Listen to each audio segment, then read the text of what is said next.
Hi friends, ഇന്ന് June 18 Wednesday. ഞാൻ date എന്തിനാ ഇങ്ങനെ പറയുന്നതെന്ന് വെച്ച് കഴിഞ്ഞാൽ, അന്നന്ന് എടുക്കുന്ന വ്ളോഗ്സ് ആയാലും ഷോർട്സ് ആയാലും ഞാൻ അന്നന്ന് തന്നെ ഇടാൻ പരമാവധി ശ്രമിക്കാറുണ്ട്. അതുകൊണ്ടാണ് ഈ ഡേറ്റ് പറയുന്നത് കേട്ടോ. നിങ്ങളൊന്നും തോന്നരുത്. അപ്പോൾ ഇന്ന് ഞാൻ എന്തായാലും ഒരു ചെറിയൊരു വ്ളോഗ് എടുക്കുവാണെങ്കിൽ അത് ഒരുപാടൊന്നുമില്ല. രാവിലത്തെ ആ ഒരു പ്രിപ്പറേഷനും പിന്നെ ഉച്ചക്കലത്തെ കറിക്കൊക്കെ എന്തൊക്കെ ചെയ്യുന്നതെന്നൊക്കെ ഉള്ളത് അത്രയേ ഉള്ളൂ, ഒരുപാടൊന്നുമില്ല. ഇന്ന് നമുക്ക് രാവിലെ കാപ്പിക്ക് ഇഡലിയും സാമ്പാറുമാണേ. ഇന്ന് വലിയ ജോലിയൊന്നുമില്ല, ചോറ് വെച്ചാൽ മാത്രം മതി. എന്തായാലും ഇഡലിയുടെ സാമ്പാറിൻ്റെ ബാലൻസ് കാണും. പിന്നെ ഇന്നലത്തെ ചാളക്കറിയുടെ ബാലൻസും ഉണ്ടായിരുന്നു. പിന്നെ എന്തെങ്കിലും ഒരു തട്ടിക്കൂട്ട് തോരനും കൂടെ ആക്കിയാൽ മതി. അപ്പോൾ വലിയ ജോലിയൊന്നുമില്ല. പിന്നെ നാളെ ഇതെടുക്കാമെന്ന് വിചാരിച്ചാൽ നാളെ പറ്റത്തില്ല. നാളെ നമുക്ക് പപ്പയുള്ള ദിവസം, അപ്പം കറിയൊക്കെ തോനെ വെക്കണം. അതുകൊണ്ട് ഇന്നെടുക്കാമെന്ന് വിചാരിച്ച്. പിന്നെ സാമ്പാറിന് ഞാൻ ആദ്യം തന്നെ പരിപ്പ് ഒരു 4 വിസിലടിച്ച് വേവിക്കുകയും അതിനുശേഷം പിന്നെ പച്ചക്കറി എല്ലാം ഇട്ട് കൊടുത്ത് പൊടികളും എല്ലാം ഇട്ട് കൊടുത്ത് പിന്നെ വീണ്ടും ചിലപ്പോൾ 3 വിസിലടിക്കും, ചിലപ്പോൾ വീണ്ടും 4 വിസിൽ തന്നെ അടിക്കും. അത് അപ്പോഴത്തെ ആ ഒരു തോന്നൽ കണക്ക് തന്നെ ഇരിക്കുകയെ. പച്ചക്കറികളും പൊടികളും എല്ലാം ഇടുന്നതിൻ്റെ കൂട്ടത്തിൽ തന്നെ ഞാൻ പുളിയുടെ വെള്ളവും കൂടെ പിഴിഞ്ഞങ്ങ് ഒഴിക്കുകയും എന്നിട്ട് എല്ലാം കൂടെ ഒരുമിച്ചിട്ട് തന്നെ അടിക്കുന്നത്. പിന്നെ ഓരോരുത്തരും ഞാൻ പറഞ്ഞിട്ടുണ്ട്, ഓരോരുത്തർക്കും ഓരോ രീതിയിലായിരിക്കും. ഞാൻ ഒരുപാട് രീതിയിലൊക്കെ സാമ്പാർ വെച്ച് നോക്കി. ഇതിനു മുന്നേ ഞാൻ ഈ പൊടികളെല്ലാം ചീനച്ചട്ടിയിലിട്ട് ജസ്റ്റ് ഒന്ന് മൂപ്പിച്ചിട്ടായിരുന്നു ഇടുന്നത്. ഇപ്പോൾ അങ്ങനെയൊന്നും ചെയ്യത്തില്ല, ഇങ്ങനെ അങ്ങ് ചെയ്ത് എടുക്കുകയാണ്. പിന്നെ എനിക്ക് തോന്നുന്നു തൃശ്ശൂർ ഭാഗത്തോട്ടൊക്കെ ഈ സാമ്പാർ വെക്കുന്നത് അവർ വറുത്തരച്ചാന്ന് തോന്നുന്നു വെക്കുന്നത്. ഞാൻ കൊല്ലത്തങ്ങനെ ആരും വെക്കുന്നത് കണ്ടിട്ടേ ഇല്ല. എനിക്കത് ചിന്തിക്കാൻ പോലും പറ്റത്തില്ല, വറുത്തരച്ച് സാമ്പാർ വെക്കുന്നത് ഞാൻ കൂട്ടിയിട്ടുമില്ല.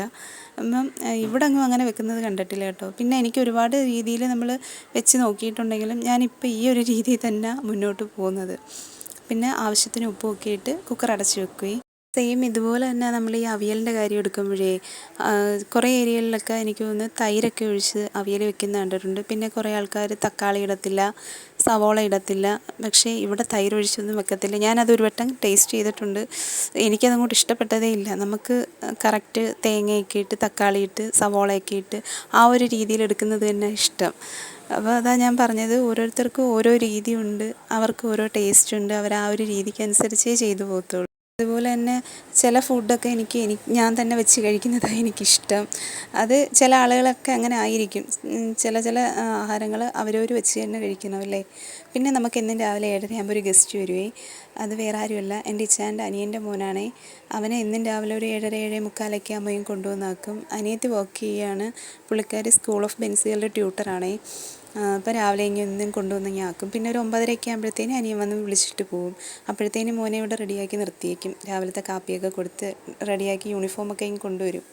പിന്നെ പുള്ളിക്കാരൻ എപ്പോഴും ഇവിടെ ഇരിക്കുന്നത് ഇഷ്ടം. വെക്കേഷനും എല്ലാം ഇവിടെ തന്നെ ആയിരുന്ന ആൾ. സാറ്റർഡേ സൺഡേ വൈകിട്ട് ഇങ്ങനെ വന്നോളും. ഇത് പിന്നെ ഞങ്ങളെ ഫ്രണ്ടിലത്തെ റോഡാണ്. പിന്നെ എൻ്റെ ആ ഒരു സൈഡിൽ ലെഫ്റ്റ് സൈഡിൽ കാണുന്നത് എൻ്റെ ഒരു ചെറിയൊരു ഗാർഡനാണ്. ഒരുപാട് ചെടിയൊന്നുമില്ല, കുറേയൊക്കെ ഞാൻ എൻ്റെ വീട്ടിൽ നിന്ന് കൊണ്ടുവന്ന ചെടികളാണ്. പിന്നെ എന്താ മതിലിൻ്റെ അപ്പുറം കാണുന്നതാണ് നമ്മുടെ കായൽ. രാവിലെ നല്ലതുപോലെ മഞ്ഞുണ്ടായിരുന്നു, അതുകൊണ്ടാണ് ക്ലിയർ ആവാത്തതേ. ആ വെളുത്ത് കാണുന്നതെല്ലാം കായലാണ്. പിന്നെ നമുക്ക് വീട്ടിൻ്റെ ഫ്രണ്ടിൽ തന്നെ ബീഫിൻ്റെ കച്ചവടമുണ്ട്, ബീഫ് കിട്ടുകയും. കാര്യം പറഞ്ഞാൽ ഈ ബീഫ് കിട്ടാൻ തുടങ്ങിയ അന്ന് മുതൽ ഞാൻ ബീഫ് കൂട്ടുന്നില്ല, അതുകൊണ്ട് ഇവിടെ ബീഫ് വാങ്ങലില്ല. എനിക്ക് കഴിക്കാൻ പറ്റത്തില്ല. എനിക്ക് ഈ ബീഫ് കഴിക്കുമ്പോഴത്തേന് വയറ്റിന് ഭയങ്കര വേദനയും. ഒരു വട്ടം ഈ പതിരുണ്ടല്ലോ, പതിര് കഴിച്ച് ശരീരം മൊത്തം എനിക്ക് പൊങ്ങി, പിന്നെ കൊണ്ടുപോയി ഇഞ്ചക്ഷൻ എടുത്തതിന് ശേഷമാണ് റെഡിയായത്. അപ്പോൾ അതുകൊണ്ട് നമ്മളങ്ങനെ വല്ലപ്പോഴൊക്കെ ബീഫ് മേടിക്കത്തുള്ളൂ. പിന്നെ എന്നാലും എനിക്ക് സാധനം കാണുമ്പോൾ ഭയങ്കര കൊതിയാണ് വെച്ച് കഴിയുമ്പോഴത്തേന്. അപ്പോഴും പിന്നെ ഞാൻ ഒരു കഷ്ണമൊക്കെ എടുത്ത് വായിലിട്ട് ടേസ്റ്റ് ചെയ്യും കേട്ടോ. അത് ഒരെണ്ണം കഴിച്ചാൽ മതി എനിക്ക് വയറുവേദനയ്ക്ക്. പിന്നെ അന്നത്തെ ദിവസം മൊത്തം എനിക്ക് പോക്കാണ്. വയറുവേദന എടുത്ത് ഞാനിവിടെ കിടന്ന് ഓടും. മാക്സിമം ഇപ്പം 2-3 വട്ടം ഇപ്പോൾ ഈ അടുത്ത കാലത്തൊക്കെ വെച്ചെങ്കിലും ഞാൻ ഒരെണ്ണം പോലും കഴിച്ചില്ല. അന്ന് ഞാൻ ബീഫ് ബിരിയാണി വെച്ചിട്ട് ഞാൻ ഒരു കഷ്ണം പോലും എടുത്ത് കഴിച്ചില്ല. അപ്പം കാര്യം ഇതാണ്. പിന്നെ ഞാൻ ഈ സാമ്പാർ വെക്കുമ്പോഴത്തേന് മുരിങ്ങക്കായ അതിനകത്തിട്ട് കുക്കറിനകത്തിട്ട് പച്ചക്കറിയുടെ കൂടെ കുക്കറിനകത്തിട്ട് വിസിലടിച്ച് വേവിക്കത്തില്ല. സെപ്പറേറ്റ് ഒരു പാത്രത്തിനകത്ത് വെള്ളം ഒഴിച്ച് ഉപ്പൊക്കെ ഇട്ട് സെപ്പറേറ്റ് വേവിച്ചിട്ട് അവസാനം സാമ്പാർ വെന്ത് കഴിയുമ്പോൾ അതിനകത്തോട്ട് ഇട്ട് കൊടുക്കുകയാണ് ചെയ്യുന്നത്. അതുപോലെ തന്നെ ഞാൻ സാമ്പാറിനകത്ത് ഇപ്പം കുറേ നാളുകൊണ്ട് വെണ്ടക്കായ ഇടത്തില്ല, ഞോള പോലെ കിടക്കുകയും, അതുകൊണ്ട് ഇപ്പോൾ അതും ഇടത്തില്ല. പിന്നെ ഞാനിപ്പോൾ കുറച്ച് ദിവസം കൊണ്ട് ഗ്രീൻ ടീ കുടിക്കുന്നുണ്ട്. ഈ സാധനം ഇവിടെ ഇരിക്കാൻ തുടങ്ങിയിട്ട് 1.5 വർഷമായി. ഇടയ്ക്ക് കുറച്ച് ദിവസം കുടിച്ച് പിന്നെ ഞാൻ നിർത്തിയതാണ്. ഇപ്പം വീണ്ടും തുടങ്ങി ഒരാഴ്ച കൊണ്ട് കുടിക്കാൻ. പിന്നെ ഞാൻ പഞ്ചസാര ഇട്ടാണ് കുടിക്കുന്നത്, അല്ലാതെ എനിക്കത് കുടിക്കാൻ പറ്റത്തില്ല. ഇനി നമുക്ക് പിള്ളേർക്ക് ലഞ്ച് ബോക്സ് പാക്ക് ചെയ്യാവേ. മൂത്താളുടെ പാത്രത്തിൽ നിന്ന് 3 ഇഡലി വെച്ച് കൊടുക്കുകയാണേ. ഇതല്ല ആളുടെ പാത്രം വേറെ, ഇത് പഴയ പാത്രം. അപ്പോൾ എന്നും മറ്റേ പാത്രം തന്നെ എടുത്തപ്പോൾ ആളെന്നോട് പറഞ്ഞ് ഇന്ന് ഈ പാത്രത്തിൽ മതിയെന്ന്. ഇതിന് ഇളയാളുടെ പാത്രമാണ്, ഇളയാൾക്കും 2 ഇഡലിയാണ് വെച്ച് കൊടുക്കുന്നത്. ഈ സാമ്പാർ കിണ്ണത്തിൽ ഇളയാൾക്ക് വെച്ച് കൊടുക്കുമ്പോഴത്തേന് ഞാനൊരു 2 കഷ്ണം ഉരുളക്കിഴങ്ങും കൂടെ എടുത്ത് വെച്ച് കൊടുക്കും കേട്ടോ. പുള്ളിക്കാരിക്ക് അത് ഇഷ്ടമാണ് ഇഡലിയുടെ കൂടി ഇങ്ങനെ ഞെവടി കുഴച്ച് കഴിക്കാനായിട്ട്. പിന്നെ മൂത്താൾക്ക് പച്ചക്കറി ഒന്നും വെച്ച് കൊടുക്കത്തില്ല, ആളതൊന്നും എടുക്കത്തില്ല, ചാറ് മാത്രം എടുക്കും. അഥവാ നമ്മൾ വെച്ച് കൊടുത്താൽ ആ പീസെല്ലാം തിരിച്ചിങ്ങി കൊണ്ടുവരും കേട്ടോ. വീട്ടിലാണെങ്കിലും അത് തന്നെ, വെജിറ്റബിൾസ് ഒന്നും കൂട്ടത്തില്ല. നമ്മൾ വാരി കൊടുക്കുമ്പോൾ മാത്രം ഞെവടി കുഴച്ച് നമ്മൾ ചോറിൻ്റെ കൂടെ ആയാലും തോരനൊക്കെ വെച്ച് കൊടുക്കുമ്പോൾ മാത്രം മൂത്താൾ കഴിക്കും. പക്ഷേ ഇളയാൾ അത്യാവശ്യം പച്ചക്കറിയൊക്കെ കൂട്ടും കേട്ടോ. പിന്നെ ഇന്ന് സ്നാക്സിന് ചക്ക വറ്റലാണ്. എനിക്കും ചക്ക വറ്റൽ ഭയങ്കര ഇഷ്ടമാണ്. അതുകൊണ്ട് എപ്പോഴും ചക്ക വറ്റൽ ഇവിടെ സ്റ്റോക്കായി. എല്ലാവർക്കുള്ള ലഞ്ച് ബോക്സൊക്കെ പാക്ക് ചെയ്തതിന് ശേഷം ഞാനും പെട്ടെന്ന് പോയിട്ട് റെഡിയായിട്ട് വന്നതിന് ശേഷമാണ് കിറ്റിനകത്തെല്ലാം എടുത്ത് വെക്കുന്നത്. പിന്നെ ചില ദിവസങ്ങളിൽ ഞാനും ലേറ്റ് ആവാറുണ്ട്. വേറൊന്നുമല്ല, ഈ രാവിലത്തെ അലാറം അടിച്ച് കഴിഞ്ഞിട്ട് ഞാൻ ഓഫ് ചെയ്ത് വെച്ചിട്ട് ചിലപ്പോൾ ഒന്നുകൂടെ കിടന്നൊന്ന് മയങ്ങുകയും ഇപ്പോൾ എഴുന്നേക്കാമെന്നും പറഞ്ഞായിരിക്കും ചിലപ്പോൾ മയങ്ങുന്നത്. അത് ചിലപ്പോൾ അരമണിക്കൂറൊക്കെ എടുക്കും. പിന്നെ എന്നാലും വലിയ പ്രശ്നമില്ലാത്തത് ഇവർക്ക് രാവിലത്തെ കാപ്പി തന്നെ നമ്മൾ കൊടുത്തു വിടുന്നത് കൊണ്ട് ചോറൊന്നും കറിയോ അങ്ങനെയൊന്നും തയ്യാറാക്കണ്ടല്ലോ. അതുകൊണ്ട് വലിയ വിഷയമില്ല, സമയത്ത് റെഡിയാവും. പിന്നെ മൂത്ത മോളായാലും പെട്ടെന്ന് റെഡിയായിട്ട് 9 മണിയാകുമ്പോൾ ആൾ റെഡിയായിട്ട് നിൽക്കും. പക്ഷേ ഇളയാൾ അങ്ങനെയല്ല, ഇളയാൾക്ക് ഇത്തിരി സമയം എടുക്കും. മൂത്താൾ എപ്പോഴും ഇവിടെ കിടന്ന് വഴക്കാണ്, നീ കാരണം എൻ്റെ സമയം മൊത്തം പോകുന്നതെന്ന്. പിന്നെ രാവിലെ ഞാൻ ആ മുറ്റത്തെ വീഡിയോ ഒക്കെ കാണിച്ചപ്പോഴത്തേന് നല്ല വെയിലായിരുന്നേ. ഇപ്പം ഞങ്ങൾ ഇറങ്ങാൻ പോയപ്പം അത്യാവശ്യം മഴ പൊടിക്കുന്നുണ്ടായിരുന്നു. പിന്നെ പിള്ളേർക്ക് 2 പേർക്കും റെയിൻകോട്ടൊക്കെ ഇട്ട് കൊടുത്തിട്ടാണ് ഇറങ്ങിയത്. പിന്നെ ചേച്ചിമാരിറങ്ങുമ്പോഴത്തേന് മോന് ഭയങ്കര സങ്കടമാണ്. മോൻ്റെ പേര് ഡെറിക് എന്നാണേ. അവന് ഭയങ്കര സങ്കടമാണ് ഇറങ്ങുമ്പോഴത്തേന്. പിന്നെ അങ്ങനെ ടാറ്റയൊക്കെ കൊടുത്താണ് വിടുന്നത്. പിന്നെ നമുക്ക് ഈ ഒരു രാവിലത്തെ ഈ ഒരു ടൈമിൽ റോഡ് നല്ല ബ്ലോക്കായിരിക്കും, ഭയങ്കര വണ്ടി പോക്കായിരിക്കും എന്നേ. സ്കൂൾ ടൈമല്ലേ. പിന്നെ ബസ്സിൻ്റെ എപ്പോഴും നമുക്കിവിടെ അരമണിക്കൂറും 1 മണിക്കൂറും ഒക്കെ ഇടവിട്ട് എപ്പോഴും ബസ്സുണ്ട്. ബസ്സിൻ്റെ ആ ഒരു തിരക്കൊക്കെ ആയിരിക്കും. പിന്നെ വേറെ ഒന്നുമല്ല, ഇരയൂരത്തുനിന്ന് ഇവിടം വരെയും നല്ല അത്യാവശ്യം കുഴികളുണ്ട് ഇപ്പോൾ റോഡിൽ. അതിപ്പോൾ എനിക്ക് തോന്നുന്നു ഈ മഴ പെയ്തതിന് ശേഷം തോന്നുന്നു ഇത്രയും കുഴികളായത്. ഞങ്ങളെ വീടിൻ്റെ ഫ്രണ്ടിലത്തെ റോഡിൽ തന്നെ 2 വലിയ കുഴികളുണ്ട്. കഴിഞ്ഞ സൺഡേ ആണ് ഒരു ചേട്ടനും 2 പിള്ളേരും കൂടെ ഈ കുഴിക്കകത്ത് വന്ന് വീണ്. ഭാഗ്യത്തിനൊന്നും പറ്റിയില്ല കേട്ടോ. പിന്നെ ഞാൻ പോയിട്ട് പിന്നെ വന്നതിന് ശേഷമുള്ള വീഡിയോ ആണ് ഇത്.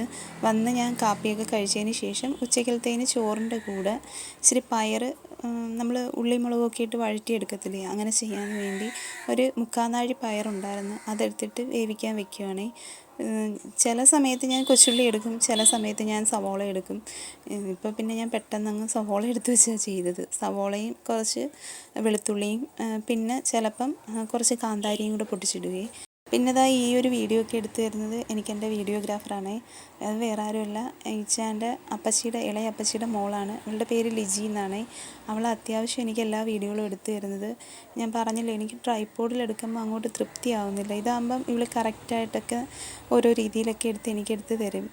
പിന്നെ കുറച്ച് നമ്മൾ ഈ ഊറത്തിന്നുന്ന മാങ്ങയുണ്ടല്ലോ, മാമ്പഴ പുളിശ്ശേരി ഉണ്ടാക്കി എടുക്കുന്ന മാങ്ങ, അത് കുറച്ച് ഇരിപ്പുണ്ടായിരുന്നു. ഞാൻ അപ്പോൾ നോക്കിയപ്പോൾ അച്ചാറൊന്നും ഇടാൻ പറ്റത്തില്ല. അപ്പോൾ പിന്നെ എടുത്ത് ഉപ്പിലിടാമെന്ന് വിചാരിച്ച് അങ്ങനെ വെള്ളമൊക്കെ ചൂടാക്കി പച്ചമുളകൊക്കെ കീറിയിട്ട് ഉപ്പിലിട്ട് ഇതിനിടയ്ക്ക് വെച്ച് തന്നെ പയർ നല്ലതുപോലെ വെന്ത് വന്നിട്ടുണ്ട്. പയർ കറക്റ്റ് ഞാൻ 5 വിസിലടിച്ചായിരുന്നേ, ഞാനല്ല കുക്കർ. അങ്ങനെ 5 വിസിലടിച്ച് ഓഫ് ചെയ്ത് വെച്ചതിന് ശേഷം നല്ലതുപോലെ ആവി പോയതിന് ശേഷം പിന്നെ ചീനച്ചട്ടിയിൽ വെളിച്ചെണ്ണ ഒഴിച്ച് കടുകും പൊട്ടിച്ച് നമ്മൾ അരിഞ്ഞു വെച്ചേക്കുന്ന സവാളയും വെളുത്തുള്ളിയൊക്കെ ഇട്ട് കൊടുക്കാവേ. എനിക്ക് തോന്നുന്നു ഈ സവാള ഇടുന്നതിനേക്കാളും കുറച്ചും കൂടെ ടേസ്റ്റ് നമ്മുടെ കൊച്ചുള്ളിക്ക് തന്നെ ആയിരിക്കും എപ്പോഴും. എനിക്കിനി കൊച്ചുള്ളിയിൽ നിന്ന് ഉരിച്ചെടുക്കാൻ വയ്യാത്തത് കൊണ്ടാണ് ഞാൻ പിന്നെ പെട്ടെന്നങ്ങ് സവാള എടുത്തിട്ട് ചെയ്തത്. പിന്നെ കുറച്ച് ചില്ലി ഫ്ലേക്സും കൂടി ഇരിപ്പുണ്ടായിരുന്നു, അതും ഇട്ട് കളറിനൊരു ലേശം മുളക് പൊടിയും കൂടി ഇട്ട് കൊടുത്ത് നല്ലതുപോലെ ഇളക്കി ഉപ്പും ഇട്ട് കറിവേപ്പില ഇട്ട് നമുക്കിങ്ങനെ വാങ്ങി വെക്കാം. നമുക്ക് ഈ പയറിങ്ങനെ ഉള്ളിയും മുളകിട്ട് എടുത്ത് വെക്കുന്നത് എനിക്കും ഇച്ചാനും എൻ്റെ മൂത്ത മോക്കും ഭയങ്കര ഇഷ്ടമാണെന്നേ. അതും സാമ്പാറും കൂടെ ഒഴിച്ച് വേണം കൂട്ടാനായിട്ട്. ഞങ്ങൾക്ക് 3 പേർക്കും സാമ്പാറും ഭയങ്കര ഇഷ്ടമാണ്. മീൻകറിയേക്കാളും ഭയങ്കര ഇഷ്ടമാണ് സാമ്പാർ. സാമ്പാറും ഒരുപാട് ഇഷ്ടമാണ്. ഈ പയർ അതിൻ്റെ കൂടെ ഇട്ട് ഞെവടി തിന്നാൻ നല്ല ടേസ്റ്റാണ്. അത് നമ്മൾ ഈ പയർ വെക്കുമ്പോഴത്തേന് നല്ലതുപോലെ മുളകൊക്കെ തോനെ കൂട്ടിയിട്ട് തന്നെ വെക്കണം, അപ്പോൾ നല്ല ടേസ്റ്റ് ആയിരിക്കും. പിന്നെ ഇന്നലത്തെ കുറച്ച് ചാളക്കറിയുടെ ബാലൻസും കൂടി ഇരിപ്പുണ്ടായിരുന്നു, അതും കൂടെ ഒന്ന് തിളപ്പിച്ച് വെച്ചാൽ മതി. ഇന്നലെ ഞങ്ങൾ 12 ചാള മേടിച്ചത് 300 രൂപയ്ക്കായിരുന്നേ. ഇവിടെ ഈ തീരദേശ മേഖലയായിട്ട് പോലും അത്യാവശ്യം ഇപ്പം നല്ല വിലയുണ്ട് മീനിനൊക്കെ. ഒരു ചാള 40, 45, 50 രൂപയ്ക്കൊക്കെയാണ് കൊടുക്കുന്നത്. പിന്നെ എല്ലായിടത്തും ഇങ്ങനെ തന്നെ ആയിരിക്കും. നമുക്ക് ഈ ബോട്ടപകടമൊക്കെ വന്നത് കൊണ്ടാന്നേ. ഇനി ഒരു മുട്ടയും കൂടെ വറുക്കുന്നുണ്ട്. ഈ മുട്ട എനിക്കല്ല, ഇച്ചാനാണ്. ഇച്ചാൻ കഴിക്കാൻ വരുമ്പോഴത്തേന് കറക്റ്റ് ഞാൻ ഈ മുട്ട വറുത്തെടുക്കുന്ന സമയമായപ്പോഴത്തേന് 1 മണി കഴിഞ്ഞ്. അയച്ചാൻ വരാറാകുമ്പോഴത്തേനും ഞാൻ മുട്ടയും കൂടെ വറുത്ത് വെക്കുക. മുട്ട ഞാനിപ്പോൾ കൂട്ടത്തില്ല, കുറച്ച് ദിവസം കൊണ്ട്. ഞാൻ പറഞ്ഞില്ലേ, മുഖത്തൊക്കെ അത്യാവശ്യം കുരുപ്പ് വീഴുന്നുണ്ട്, അത്യാവശ്യം നല്ലതുപോലെ ഉണ്ട്. പിന്നെ ഇതാ ഈ ഒരു മുട്ട വറുത്തത് ഞാൻ ഇന്ന് പുതിയൊരു രീതിയിലാണ്, കുറച്ച് ദിവസം കൊണ്ട് യൂട്യൂബിലൊക്കെ കിടക്കുന്നൊരു വീഡിയോ ആയിരുന്നു. നമ്മൾ മസാലയൊക്കെ ഇട്ട് മുട്ട വറുത്തെടുക്കത്തില്ലേ, പക്ഷേ സംഭവം ഞാൻ കഴിക്കാൻ ഇരുന്നപ്പോഴത്തേന് അതിൽ നിന്ന് ഇച്ചിരി എടുത്ത് ടേസ്റ്റ് ചെയ്തപ്പോൾ സംഭവം കൊള്ളാം കേട്ടോ. നല്ല എരിവൊക്കെ ഉള്ളതുകൊണ്ട് നല്ല ടേസ്റ്റായിരുന്നു. ഞാൻ ഈ എരിവിൻ്റെ കാര്യം പറയുന്നത്, എനിക്ക് കറികൾക്കെല്ലാം നല്ലപോലെ എരിവ് വേണം കേട്ടോ. ഞാൻ നല്ല തോനെ എരിവൊക്കെ ഇട്ട് വെച്ചാണ് വെക്കുന്നത്. പിന്നെ ചില ദിവസങ്ങളിലൊക്കെ പിള്ളേരിങ്ങനെ പറയും, അമ്മ ഈ തോനെ എരിവുണ്ടെന്നുള്ളത്. പിന്നെ ചിലപ്പോൾ കുറച്ചുമൊക്കെ ഇട്ട് വെക്കും. എനിക്ക് ഭയങ്കര ഇഷ്ടമാണ് കറിക്ക് എല്ലാം നല്ല എരിവുള്ളത്. ഇനി നമുക്ക് ചോറ് വിളമ്പാവേ. ഇന്ന് ഞങ്ങൾക്ക് വെള്ള അരിയുടെ ചോറാണേ. ഞങ്ങൾ ഒരു ദിവസം വെള്ള അരി ഇട്ട് വെക്കുകയാണെങ്കിൽ അടുത്ത ദിവസം നമ്മൾ റോസ് അരി ഇട്ടായിരിക്കും വെക്കുന്നത്, അങ്ങനെയാണേ. പിന്നെ രാവിലത്തെ ഇഡലിയുടെ കൂടെ വെച്ച സാമ്പാറുണ്ട്. പിന്നെ നമുക്ക് പയർ നമ്മൾ ഉള്ളിമുളക് ഇട്ട് മെഴുക്ക് പുരട്ടി എടുത്തതും, പിന്നെ വാള ഉണക്കമീൻ ഉണ്ടായിരുന്നേ, അതും ഒരു കഷ്ണം വറുത്തത്, പിന്നെ കുറച്ച് നാരങ്ങ അച്ചാറും, പിന്നെ ഇന്നലത്തെ ചാളക്കറിയുടെ ഒരു കഷ്ണം ചാളയും ഇച്ചിരി ചാറും കൂടെ വെച്ചിട്ടുണ്ടേ. അപ്പോൾ നമ്മുടെ വീഡിയോ ഇത്രയേ ഉള്ളൂ. വീഡിയോ ഇഷ്ടപ്പെട്ടുണ്ടെങ്കിൽ നിങ്ങളെല്ലാവരും ഒന്ന് ലൈക്ക് ചെയ്യണേ. പിന്നെ നമുക്കിനി അടുത്ത വീഡിയോ കാണും വരെ tata bye bye, see U.